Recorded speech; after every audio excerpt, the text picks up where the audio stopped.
You know, so much of what HPM does on a daily basis is done with public funds, and you've got to be accountable for what you do and be able to explain to the stakeholders how you're spending the money, why you're doing it, how it all fits together, and how it's the next step in accomplishing what the overall goal is. And what we bring to the table is continuity between the architect, the contractor, and the city officials. We, like many communities, have reinvented our downtown. In the city, you find out real quick that you have a lot of stakeholders. And when you do a project like this, especially a transportation project, that raised the bar tremendously, who we had to satisfy. So when you get into that realm, the communication amongst all of those entities is critical. We've learned in our experience that communication is key to municipality work.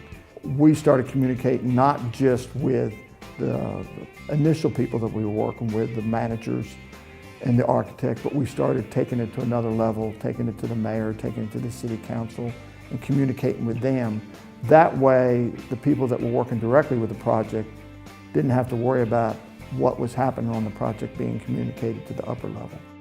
Well, the first cities that we worked for that really realized that they needed a firm like HPM were cities that had vertical projects, in other words, buildings to do that their city street and engineering department was not set up to handle. They didn't know how to work with architects, to manage budgets, to challenge contractors, all of the different things that go into making a building a building.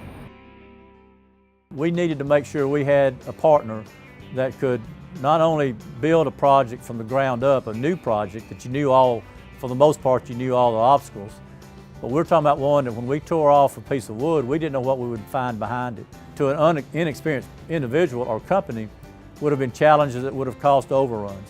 So having the knowledge not only of how to build a new one, but how to take one that we're tearing apart and make decisions on site with everybody sitting around the table, that's what we needed, and we were able to have that.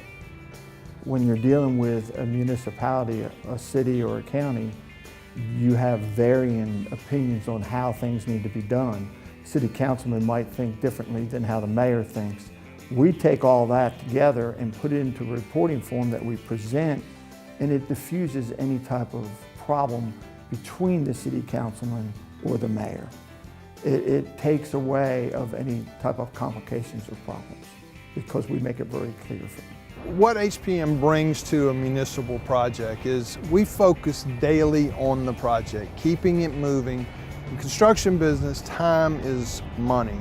And if you can't keep a project moving, then it's costing you more than it needs to. And if you're not, one way to keep it not moving is not getting decisions made. And so we provide that leadership, communication, accountability, so that the elected officials can do their job and make the decisions, and then we can deliver an efficient, economical project for them. I think the greatest satisfaction we all get out of doing what we do every day is helping people who are trying to do the best they can for the people that elected them, and they don't want any surprises. So they get a legacy project that they can point to and say, see, I hired these guys and look at what they delivered for us. And that's humbling for us to be able to drive by something 15, 20 years later and know we made it happen for that community.